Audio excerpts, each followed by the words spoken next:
For more than 3 decades, the desk at The Tonight Show had been a place of laughter. It was where America came at the end of the day to exhale. Jokes landed, bands swung, guests smiled, and the world felt, if only briefly, lighter. But on one quiet night in May 1992, the air inside Studio One in Burbank carried a different gravity. It was familiar and unfamiliar at the same time, like walking into a house you had known your whole life and realizing something had shifted while you were away.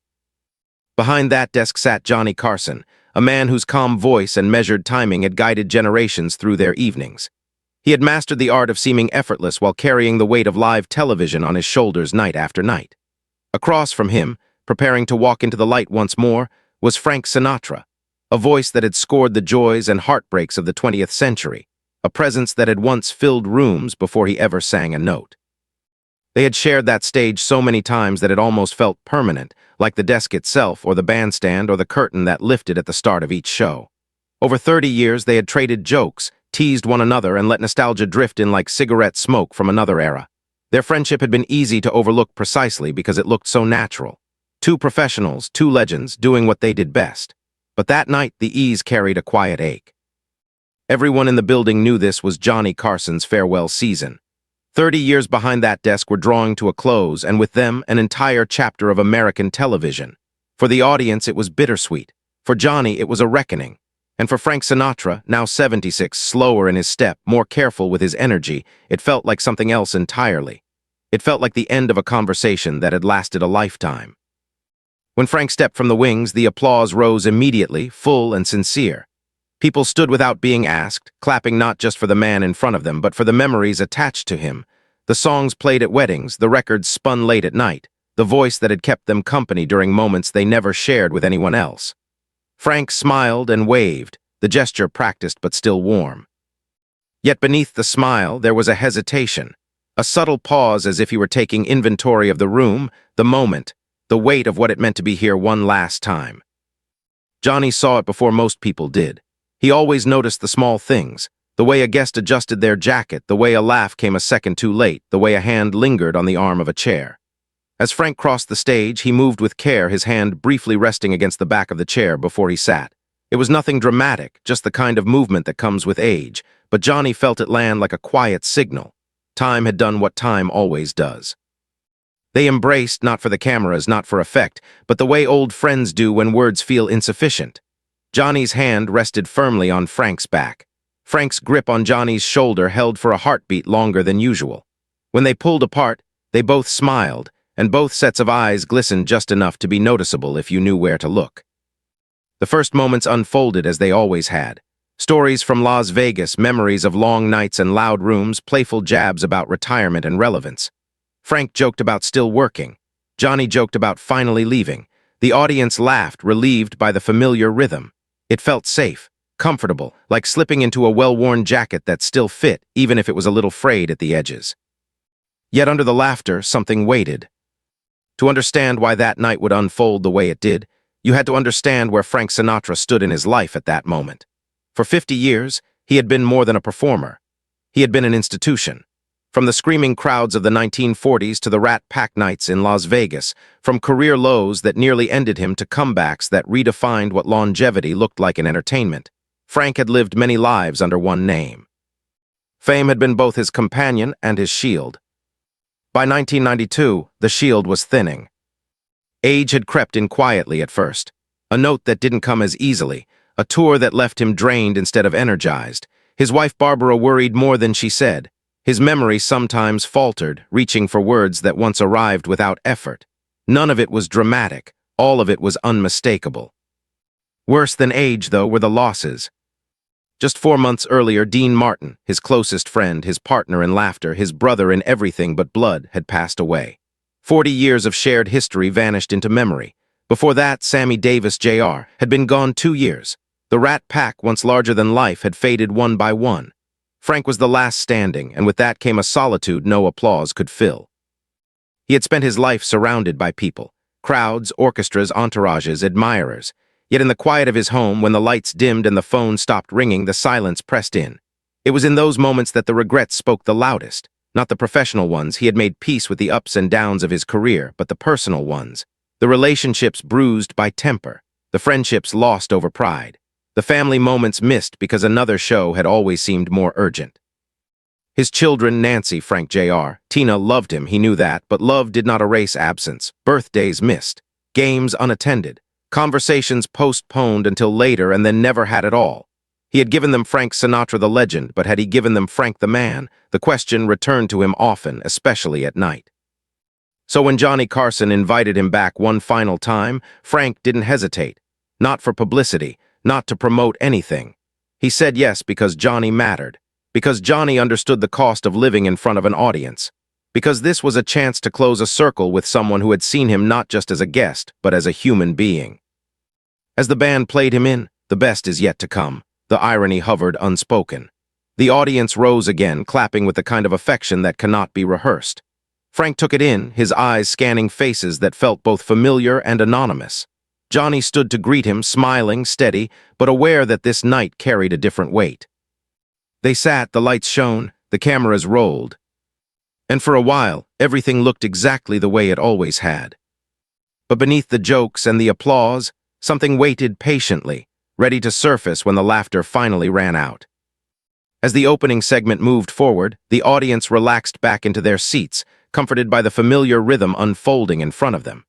Johnny leaned back behind the desk, his posture loose, his timing perfect, guiding the conversation the way he had guided thousands before it. Frank responded with practiced ease, his voice still carrying that unmistakable warmth, still able to command the room with a glance or a half-smile. For a few minutes, it felt as if time had folded in on itself, as if the years had politely stepped aside to let the two men return to their natural state. Host and guest, friends trading stories under bright lights. They spoke about Las Vegas, about nights that blurred into mornings, about places that no longer existed except in memory. Frank joked about the suits, about the smoke, about the way everyone pretended they weren't tired even when they were. Johnny laughed, shaking his head, adding his own recollections, filling in details only someone who had truly been there could remember. The audience responded instinctively, laughter rising and falling exactly where it was expected to. It was the kind of exchange people assumed would go on forever. But something subtle began to change. Johnny, who had always possessed an uncanny sense for timing, allowed pauses to stretch just a little longer. His laughter softened, his questions slowed. He glanced at Frank not as a performer, but as a friend, studying the lines in his face, the careful way he chose his words. Frank noticed it too. He adjusted in his chair, clearing his throat, as if preparing for something he could feel approaching but hadn't fully named yet. The room seemed to grow quieter without anyone asking it to. Even the band sat still, hands resting on instruments, eyes forward. It was as though everyone sensed they were moving toward something fragile, something that could not be rushed or interrupted without breaking it. Johnny leaned forward slightly, resting his hands on the desk. His voice, when he spoke again, carried less humor and more intention. He spoke about the passage of time, about how strange it felt to sit behind that desk knowing there were only a few nights left. He spoke not as America's host, but as a man preparing to close a door he had walked through almost every night of his adult life. Frank listened closely, nodding, his eyes fixed on Johnny's face. That was when the laughter truly faded. Johnny paused, then spoke Frank's name, not loudly, not for effect, but softly, the way one friend speaks to another when the room no longer matters. He acknowledged how long they had known each other, how many conversations had happened under those lights. He let the silence hang between them, heavy but respectful, and in that silence the studio transformed. It was no longer a television set. It was two men sitting together at the edge of something ending. Frank looked down at his hands. They rested on his knees, weathered and familiar, hands that had held microphones in sold-out arenas and clutched glasses in crowded rooms, hands that had gestured grandly to orchestras and reached out to people he loved and people he lost. He turned them slightly, as if seeing them for the first time, as if wondering where all the years had gone. When he looked back up, the change in his expression was unmistakable. The practiced smile was still there, but it no longer held the same confidence. His eyes glistened, not dramatically, not yet, but enough to signal that something deeper had been stirred. Johnny acknowledged the moment directly, naming what everyone felt but no one had yet said out loud. He spoke of finality, of how this night was different from all the others. He did not rush. He did not soften the truth. He simply placed it gently between them, trusting Frank to meet it honestly. For a long moment, Frank said nothing. The silence stretched. 10 seconds passed, then more. In a medium built on constant noise, it felt almost shocking. You could hear the faint hum of the studio, the quiet shifting of someone in the audience, a soft inhale from somewhere in the dark. No one moved. No one dared to. When Frank finally spoke, his voice was smaller than anyone expected. It lacked the power that had filled concert halls, lacked the swagger people associated with him. It was the voice of a man unguarded, a man no longer performing.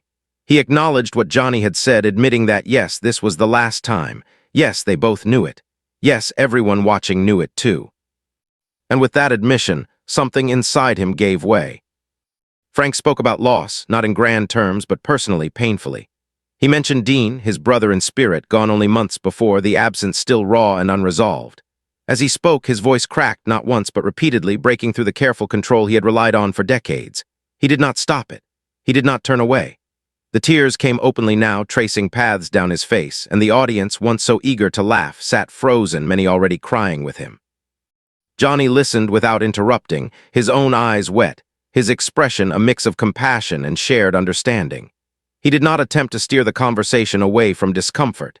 He did what he had always done best when moments mattered most. He stayed present. His hand rested on the desk between them, close enough to offer support without demanding it. Frank spoke about how men of their generation had been taught not to speak openly about love, about gratitude, about how much someone truly mattered. He spoke about assumptions made, words left unsaid, and the terrible realization that once someone is gone, those words cannot be delivered no matter how desperately you wish they could be. His voice shook as he questioned whether Dean had truly known how much he meant to him, whether friendship performed in public was enough to substitute for vulnerability shared in private. The audience wept openly now. This was no longer an interview. It was a confession unfolding in real time, a reckoning broadcast to millions.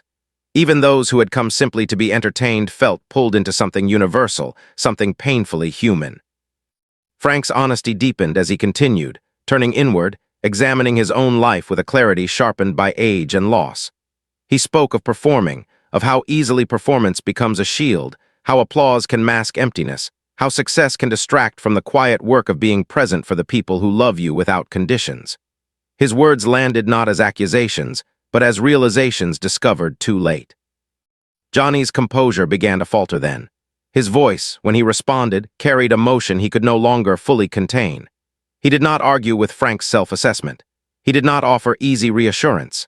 Instead, he acknowledged the truth in what Frank was saying because it resonated too closely with his own reflections as he prepared to leave the stage forever. The studio felt suspended outside of time. No one checked a watch. No one wondered what came next.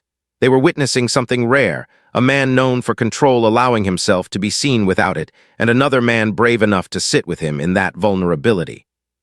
And as Frank continued speaking, his words drifting toward family, toward children, toward the weight of missed moments, it became clear that this night was no longer about endings alone.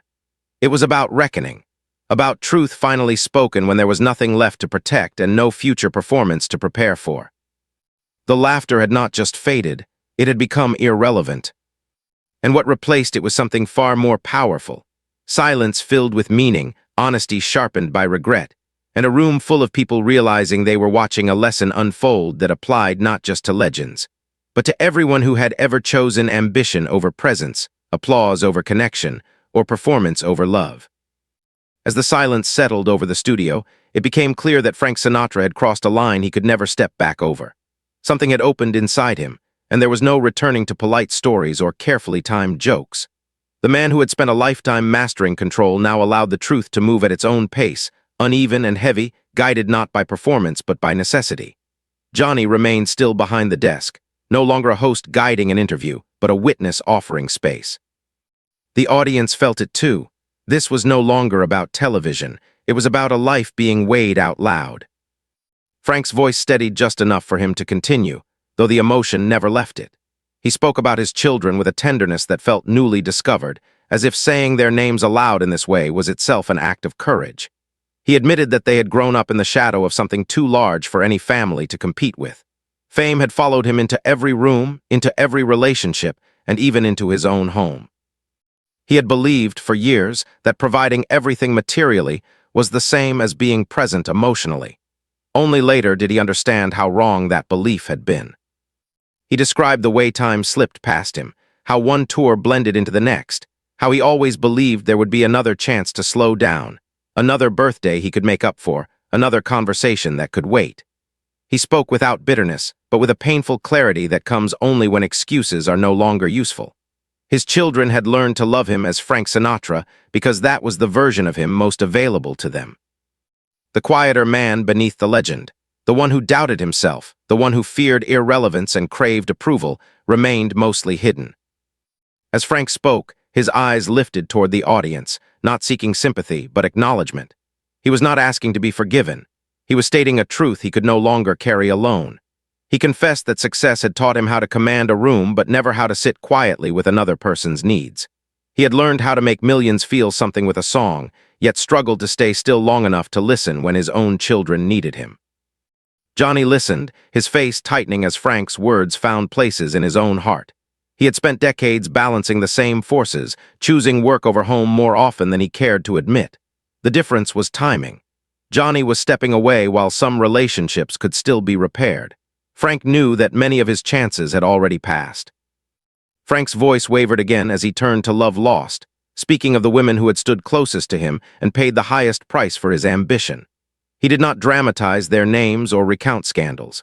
Instead, he spoke quietly about absence, about emotional distance, about the arrogance that comes with believing your talent excuses your behavior. He acknowledged how often he had mistaken desire for love and control for strength.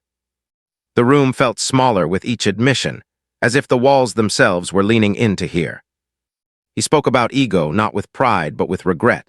He described it as a hunger that is never satisfied, a voice that convinces you that the next achievement will finally bring peace. For years, he had fed that hunger with applause, records, sold-out shows, and public adoration. And yet, when the noise faded, the hunger remained. It took him decades to understand that ego does not protect you from loneliness. It only delays your awareness of it. Johnny finally reached out then, his fingertips brushing Frank's hand.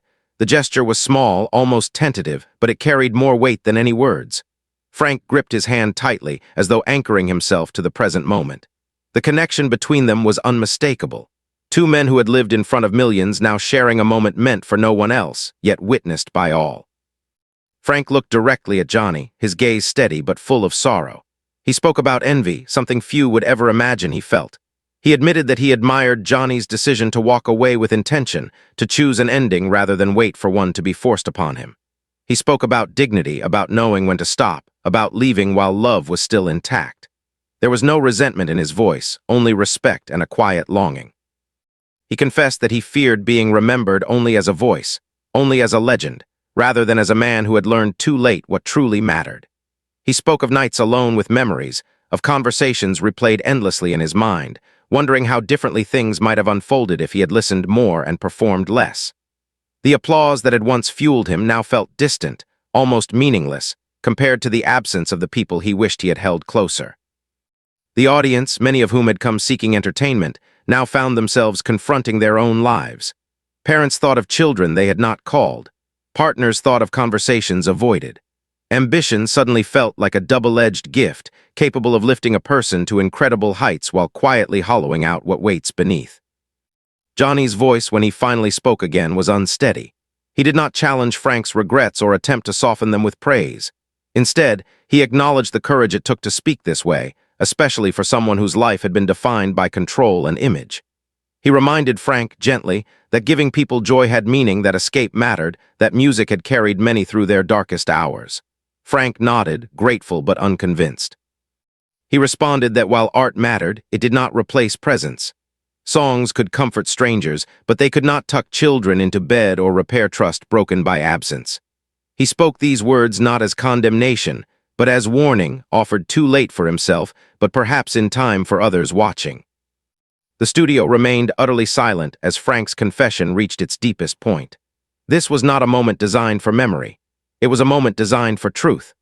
The kind of truth that lingers long after the lights dim and the applause fades, the kind that asks uncomfortable questions and refuses easy answers. As Frank paused, breathing deeply, the weight of everything he had said seemed to settle into the room. He had stripped away the myth, the polish, the persona, and what remained was unmistakably human. Not a legend, not an icon, just a man facing the cost of a life spent performing. And in that stillness, it became clear that the hardest part was yet to come, because what Frank was circling now was not just regret, but acceptance. Acceptance of what could no longer be changed, and the fragile hope that honesty, even at the end, might still mean something. The weight of Frank Sinatra's confession did not lift when he stopped speaking. It lingered, filling the studio with a stillness so complete it felt sacred. No cue cards could guide this moment. No producer could shape it. Johnny Carson sat quietly, hands folded near the edge of the desk, his face carrying an expression rarely seen by the public. It was not the familiar mask of the late-night host or the practiced calm of a man who had guided live television for decades. It was the look of someone who understood exactly what it meant to stand at the edge of an ending. Frank drew a slow breath, the kind taken not to prepare for another line, but to steady a heart that had finally said everything it could no longer hold inside.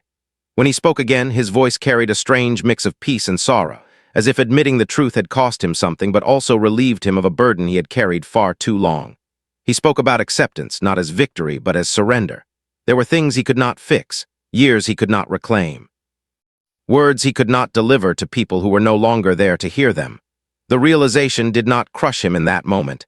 It simply sat with him, heavy and honest. He turned his gaze to Johnny with a softness that surprised everyone watching. There was gratitude there, deep and unguarded. Gratitude for a friendship that had endured without demanding explanation, for a place where he had been welcomed not just as a star, but as a man. He told Johnny that sitting across from him one last time mattered more than any final performance ever could. That this conversation, painful as it was, felt truer than any applause he had ever received. Johnny struggled to respond. His throat tightened, and when he finally spoke, his voice wavered openly. He spoke not as a broadcaster, but as a friend preparing to step away from a life that had defined him. He acknowledged the strange privilege of knowing when an ending is coming, of having the chance to say goodbye while words still matter. He reminded Frank that honesty itself was a gift, that telling the truth aloud could ripple outward in ways neither of them would ever see. Frank listened, nodding slowly. He admitted that he once believed legacy was built through success, through records sold and crowds drawn. Now, sitting under those lights for the last time with someone who had seen him through so many seasons of life, he understood that legacy was quieter than that. It lived in moments of sincerity, in the courage to admit regret, in the willingness to speak truth even when there was nothing left to gain from it. As the conversation drew toward its close, neither man rushed. There was no need. The audience remained motionless, aware that something rare was unfolding, something that could not be recreated or replayed without losing its essence. When Johnny finally signaled the approach of a commercial break, it felt almost intrusive, like an interruption in a private moment. Yet even then, neither man moved. For several long seconds after the cameras were meant to cut away, Frank and Johnny simply sat there, hands resting near each other across the desk. No jokes, no final remarks, just two men sharing the quiet understanding that some goodbyes are not meant to be spoken aloud. The studio lights still burned brightly, but the performance was over. What remained was real. In the days and years that followed, that night would be remembered not for its ratings or its headlines, but for its honesty. Frank Sinatra would continue performing for a short while longer, though something had shifted inside him. He had said what needed saying, even if it came too late to change the past.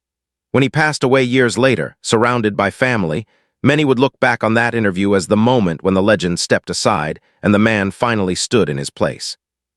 Johnny Carson, true to his word, never returned to the desk. He chose a quieter life away from cameras, content to let the applause fade. He had learned, perhaps from the very conversation he shared with Frank, that knowing when to leave is as important as knowing how to perform. That night in May was not just a farewell to a television era. It was a reminder delivered without preaching, without instruction, and without spectacle. It revealed what waits beneath achievement and recognition when time begins to narrow. It asked questions every viewer recognized in their own life, questions about presence, about priorities, about the cost of always being on while forgetting to be there. The lesson did not belong to celebrities alone. It belonged to anyone who had postponed a call, delayed an apology, or assumed there would always be another chance.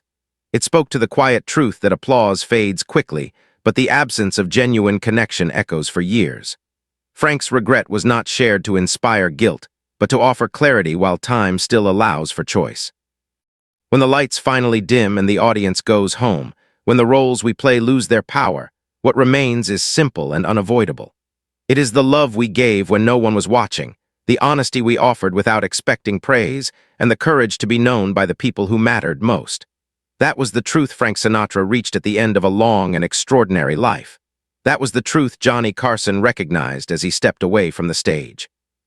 And that truth, spoken quietly on a late-night set, continues to resonate long after the curtain fell, reminding everyone who hears it that the most important performance is never the one delivered to the world, but the one offered freely to the people who love us when the music stops.